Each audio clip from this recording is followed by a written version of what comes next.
विद्यार्थी मित्रांनो, जशी परीक्षा जवळ आली तसा तणाव वाढत चाललेला आहे. बरोबर आहे? आणि असं वाटायला लागले, की आपलं काय परफेक्ट अजून झालंच नाहीये. कसं होणार आपण? टॉपर कसं बनणार आहे? मी तुम्हाला सांगतो, इथे मी क्लिअरली टायटल काय टाकलंय, की या महिन्यापासून सुरुवात करा. करा सुरुवात. अगदी प्रामाणिकपणे सुरुवात करायची आणि आपल्याला टॉपर बनायचंच आहे. तुमच्या मनातले ज्या काही शंका आहेत, तुमच्या मनात जो तणाव आहे, सगळं मला माहिती आहे. म्हणून तर हा व्हिडिओ तुम्हाला शेवटपर्यंत बघायचाच आहे. अभ्यासाला सुरुवात करायची आहे म्हणजे पहिला पॉइंट काय तर स्ट्रॅटेजी. मी तुम्हाला सांगतो स्ट्रॅटेजी ही परफेक्ट असली पाहिजे. हो, परफेक्ट असली पाहिजे. तुम्ही काय करू शकता? YouTubeवर बेस्ट YouTube चॅनल आहेत बरं का. प्रत्येकानं आपापली स्ट्रॅटेजी दिलेली आहे. बघा तुम्ही कशात सूट होताय बघा. हां, सिरियसली जे चांगलं आहे ते घेतलंच पाहिजे. YouTubeवर सांगतो खरोखर तुम्ही नशीबवान आहात. आमच्या वेळेस असं काही नव्हतं रे. आमच्या वेळेस काहीच नव्हतं म्हणूया आपण. इव्हन तुमचे पॅरेंट्स सुद्धा इतके सपोर्टिव्ह आहेत ना, मी बघतोय ना, प्रत्येक पालक मुलांशी जागरूक आहे. आमच्या वेळेस असं पण नव्हतं. बरं जाऊ दे, आमच्या वेळेस हे होतं, तुमच्या वेळेस यात वेळ घालवायचा नाहीये. स्ट्रॅटेजी एकच आहे, की आपल्याला अभ्यास करायचा आहे. बरोबर आहे? मग मी तुम्हाला सांगतो स्ट्रॅटेजी काय? एक अतिशय इम्पोर्टंट स्ट्रॅटेजी सगळ्यात महत्त्वाची. ही स्ट्रॅटेजी सगळ्यात महत्त्वाची आहे. Zero time pass. सिरियसली वेळ सेकंदाचा वापर करा. एक क्षण वाया घालवू नका. तुम्ही अभ्यास करताना एक क्षण वाया घालवू नका. थकला असाल, रेस्ट घ्या. मी तुम्हाला सांगतो, तुम्हाला ज्यातून आनंद मिळतो ती गोष्ट करा. म्हणजे मी तुम्हाला सांगतो, माझा एक मित्र आहे, ओके. प्रत्येक मॅरेथॉनमध्ये भाग घेतो बरं का. रनिंग पळतो म्हणूया आपण. तो म्हणतो मला त्यात आनंद मिळतो. माझा तणाव सगळा निघून जातो. मग तुम्ही दिवसातून तासभर एक्सरसाइजसाठी वेळ घेतला तरी चालेल, तो टाईमपास म्हणता येणार नाही. पण उगाचच मित्रांच्यावर गप्पा मारणं, टीव्ही जाऊ दे म्हणे, मोबाईल ओके, हे डिस्ट्रॅक्शन बिलकुल आता अलाउड नाहीये. झिरो त्याला वेळच नाहीये आपल्याकडं. ही इम्पोर्टंट स्ट्रॅटेजी आहे. मग दिवसभरात कंटाळा आला, रेस्ट घ्या. प्रॉपर मी तुम्हाला सांगतो तुमची तब्येत सांभाळा. काही मुलं विनाकारण रात्रभर जागत अभ्यास करतात. हे फक्त आपल्याला नकोय. आता दुसरा महत्वाचा पॉइंट क्वेशन्स. मी तुम्हाला सांगतो आता हे सगळ्यात भारी बरं का. हे सगळ्यांना आवडतं. Top 50 question, top 100, top 200 questions. Even मी तुम्हाला सांगतो काही ठिकाणी तुम्हाला हे क्वेशन्स विकत सुद्धा मिळतील. पण बऱ्याचशा चॅनलवर मी तुम्हाला सांगतो कालच मी ना पी वरती एक व्हिडिओ बघितला बरं का. फिजिक्सचे सर आहेत बरं का. Top 100 questions. तुम्ही जर तो व्हिडिओ बघितला नसेल तर नक्की बघा बरं का. सिरियसली सरांनी टॉप 100 क्वेशन जे दिलेत ना, तुम्ही त्यात एक गोष्ट ऑब्झर्व्ह कराल बरं का.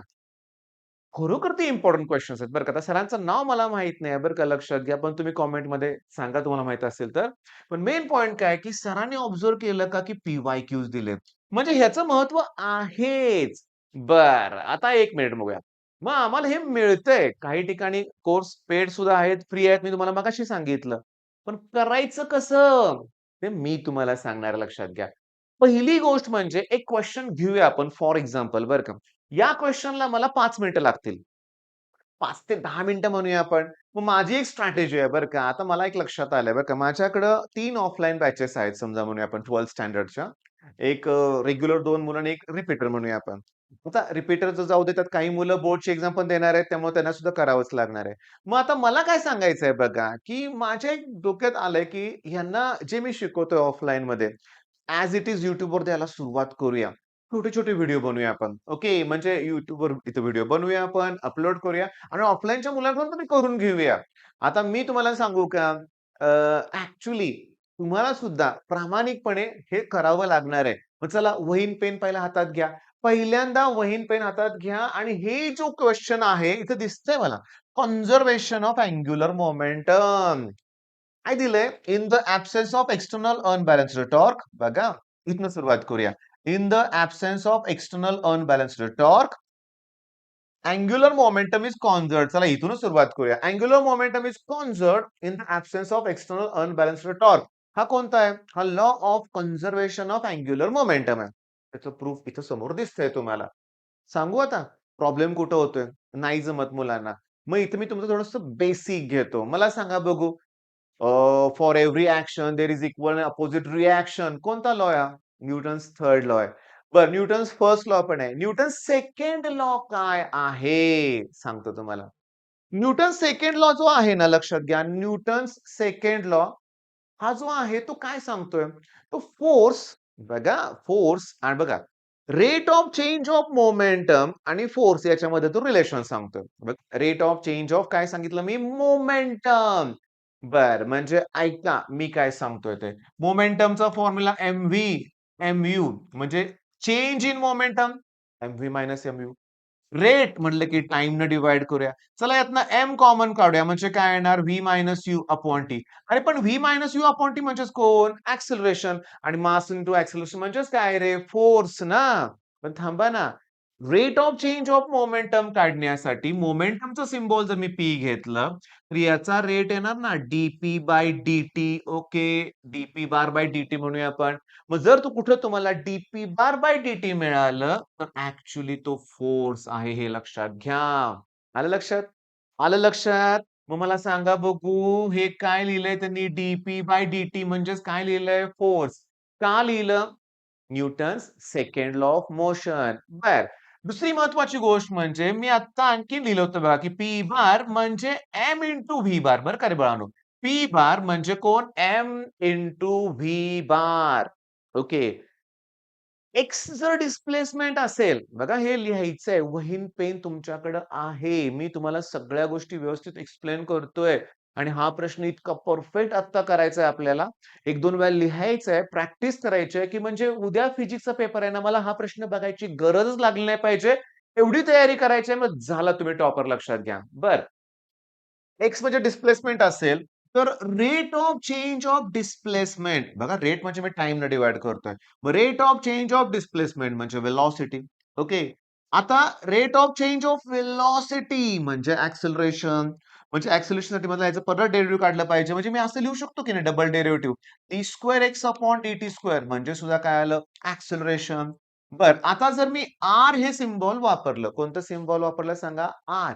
जर मी आर सिम्बॉल जर वापरलं आणि मी जर dr बाय dt जर घेतलं, हे डिस्प्लेसमेंट आहे समजा, तर मला व्ही बार मिळणार आहे. काय मिळणार आहे? व्ही बार. म्हणजे आता लक्षात ठेवा. dr बाय dt म्हणजे कोण? V bar.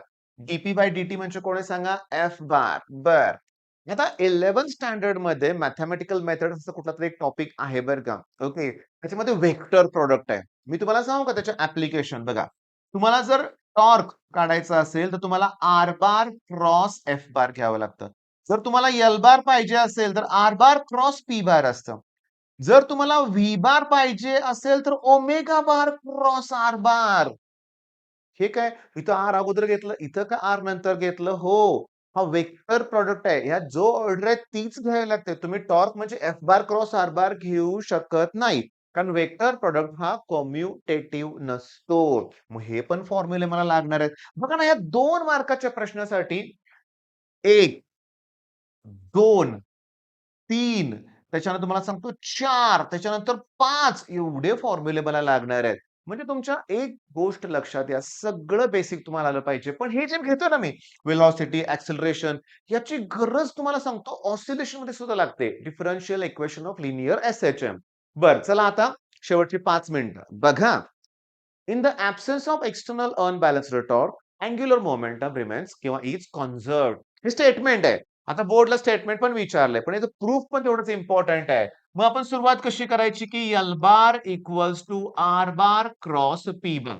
Okay, L bar equals to R bar cross P bar. पण थांबा, अजून एक फॉर्म्युला मला सांगायचा आहे. वाय इक्वल्स टू समजा एक्स साइन थिटा दिलंय बरं का आणि ह्याचं काढायचंय मला डेरिव्हेटिव्ह. याचं काय काढायचंय मला? डेरिव्हेटिव्ह. मग मी आता कसं वापरतो माहितीये का? प्रॉडक्ट रूल बघा. dy by dx. पहिली टर्म तशीच. अरे थांबा, थांबा, थांबा, थांबा, थांबा. हां. ओके. पहिली टर्म तशीच दुसऱ्याचं डेरिव्हेटिव्ह. मग साइनचं डेरिव्हेटिव्ह कॉस एक्स. आता लगेच काय करतो माहितीये का आपण? दुसरी टर्म तशीच ठेवतो. पहिल्याचं डेरिव्हेटिव्ह काढतो. बरोबर आहे. बरोबर आहे. पहिली टर्म तशीच, दुसऱ्याचं डेरिव्हेटिव्ह प्लस दुसरी टर्म तशीच आणि पहिल्याचं डेरिव्हेटिव्ह. पण मला इथं हे चालणार नाही. जेव्हा मला इथं प्रॉडक्ट रूल वापरायचा असतो, लक्षात घ्या कोणता रूल वापरायचा असतो? Product rule. आता इथं डेरिव्हेटिव्ह काढायचा आहे मला. पण हा जो क्रॉस प्रॉडक्ट खूप इम्पॉर्टंट आहे. मी तुम्हाला मगाशी बोललो, की क्रम चेंज करता येत नाही. बघा मी याचं डेरिव्हेटिव्ह काढतोय. म्हणजे बघा DL bar by D that equals to पहिली टर्म तशीच दुसऱ्याचं डेरिव्हेटिव्ह प्लस आता दुसरी टर्म तशीच अगोदर लिहू नका. दुसरी टर्म दुसऱ्याच पोझिशनला लिहायची असते हे लक्षात ठेवा क्रॉस प्रॉडक्ट मध्ये. मग मला काय करावं लागेल? पहिल्याचं डेरिव्हेटिव्ह काढावं लागेल. क्रॉस दुसरी टर्म तशीच ठेवावी लागेल. ओके. चला ह्याला इक्वेशन 1 म्हणूया आपण. आणि त्याच्यानंतर लिहूया की वी नो दॅट म्हणा. According to Newton second law motion असं म्हटलं तरी चालेल, नाही तर वी नो दॅट म्हणलं बास झालं. We know that DP bar by DT म्हणजेच एफ बार येणार आणि डीआर बार बाय डीटी म्हणजे काय येणार व्ही बार. मग मी असं लिहिणार मग इक्वेशन 1 बिकम्स. ओके, मग इक्वेशन 1 काय होणार की DL bar by DT that equals to R bar cross DP by DT म्हणजे कोण आहे F bar, DR by DT म्हणजे व्ही बार आणि इंटू आणि एक लिहूया की अजून की पी बार म्हणजे एम व्ही बार. चला एम व्ही बार. मग देअरफॉर आता असं लिहूया की डीएल बार बाय डीटी आठवा R bar cross F bar म्हणजेच टॉर्क आणि इथं मी 0 लिहितोय त्याला रिझन देतो की R bar cross F bar म्हणजे टॉर्क आणि V bar cross V bar equals to 0 कारण सेल्फ क्रॉस प्रोडक्ट 0 असतो लक्षात घ्या. सेल्फ क्रॉस प्रोडक्ट काय असतो 0. मग झालं इथपर्यंत आलो. म्हणजे मला असं मिळालं की DL by DT equals to torque आलं. याचा अर्थ तुमच्या लक्षात येतोय का बघा याचा अर्थ काय की जर टॉर्क ऍब्सेन्स असेल मी तर लिहितो if torque is 0 then dl by dt equals to 0 hence आता वाक्य समजून घ्या हे डेरिव्हेटिव्ह 0 येत असेल डेरिव्हेटिव्ह कुणाचं 0 येतं रे कॉन्स्टंट टर्मचं डेरिव्हेटिव्ह 0 येतं कॉन्स्टंट टर्मचं डेरिव्हेटिव्ह 0 होतं म्हणजे टॉर्क जर 0 असेल म्हणजे ऍक्ट होत नसेल तर ह्याचं डेरिव्हेटिव्ह 0 येतं याचा अर्थ यल हा कॉन्स्टंट आहे म्हणजेच कॉन्झर्व्ड आहे लक्षात घ्या हेन्स यल इज कॉन्झर्व्ड मग statement mean the absence of external unbalanced torque, angular momentum gets conserved. मग बाळांनो, थोडीफार आयडिया आली का रे तुम्हाला? थोडीफार आयडिया आली का? नीट बघा लक्षात घ्या. तुमच्या लक्षात घेण्याचा प्रयत्न करा. काय? की बऱ्याचशा या बेसिक गोष्टी आल्याशिवाय हे डेरिव्हेशन कसं समजेल? मुलांच्या लक्षात येत नाही, मुलं स्किप करतात. मग काय करतात? नुसतं स्टेटमेंट पाठ करणे. ओके, नुसतंच. मग आता मी तुम्हाला सांगतो. चला, आता पहिला व्हिडिओ हा तुम्हाला मिळालाय.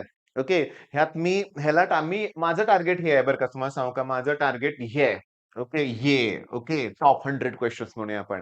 मग टॉप 100 मधला पहिला क्वेशन आपला झाला. कुठला? Law of conservation of angular momentum. Law of conservation of angular momentum. आणि व्हिडिओच्या शेवटी पण एक रिक्वेस्ट करतोय.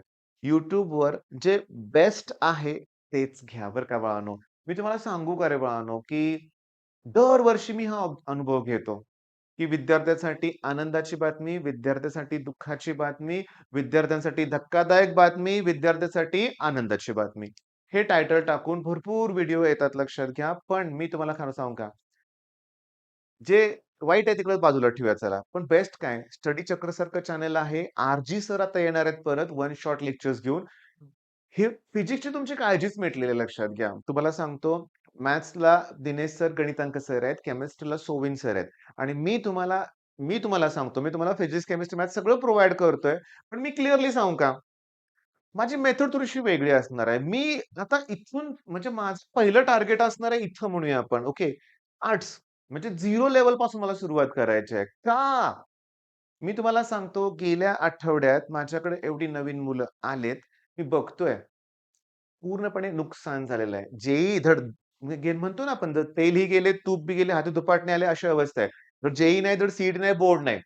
पण काळजी करायची गरज नाही. आम्ही सुरुवात केलेली आहे आणि तुम्ही पण माझ्यावर सुरुवात करायची आहे. मग चला मला सांगा, rate of change of momentum म्हणजे कोण? फोर्स. सांगा R bar cross F bar म्हणजे कोण? टॉर्क. पी बार म्हणजे कोण? MV bar. आलं लक्षात? डीआर बाय डीटी म्हणजेच कोण? V bar. झाले की माझे 5 प्रश्न लक्षात घ्या. मग चला कमेंट करा, की सर नेक्स्ट व्हिडिओ लवकर प्रोव्हाईड करा म्हणून मी लगेचच तुम्हाला दुसरा व्हिडिओ प्रोव्हाईड करणारच आहे लक्षात घ्या. मग क्वेश्चन नंबर 1 ओके 0 टाईमपास एक डोक्यात आलं का तुमच्यावर बाळांनो? हां. तर क्वेश्चन नंबर 1 तुमच्या वहीमध्ये मला ॲज अ नोट्स पाहिजे. तो आहे law of conservation of angular momentum. चला ही बोर्डसाठी तयारी झाली. आता गंमत सांगतो. बॅलेट बॅले डान्सर असं काहीतरी असतं ना बाळांनो ते बर्फावर गोल, गोल, गोल फिरतात असं. हात जर दूर असेल, ओके, तर रिव्हॉल्यूशन स्पीड कमी असतं. हात जवळ घ्या, तर जोरात फिरतात लक्षात घ्या. अजून एक्झाम्पल सांगतो. ते ऑलिम्पिकमध्ये बघा स्विमिंग पूल असतो बघा. तो वरून उडी मारतो आणि गोल, गोल, गोल फिरून ते पाण्यात जातात. बघा ते गोल फिरताना ते गुडघे छातीजवळ आणतात. ओके. गुडघे छातीवर जवळ आणल्यामुळं मोमेंट ऑफ इनर्शिया कमी होणार. मोमेंट ऑफ इनर्शिया कमी झाली, की अँग्युलर व्हेलॉसिटी वाढणार. हे कसं काय? हाच तर तो लॉ आहे. ॲक्चुअली एल जर कॉन्स्टंट असेल, तर याचा अर्थ L1 इक्वॉल्स टू L2. याचा अर्थ I1 omega 1 equals to I2 omega 2. न्यूमेरिकलसाठी हा फॉर्म्युला वापरायचा आहे आपल्याला. सगळं तुम्हाला आपल्या चॅनलवर सुद्धा मिळणार आहे. त्यामुळे सबस्क्राईब केलं नसेल तर पहिल्यांदा सबस्क्राईब करा. ओके. 5 मिनिटं वेळ घ्या आणि आजचा पहिला क्वेशन्स कंप्लीट करून टाका. All the best.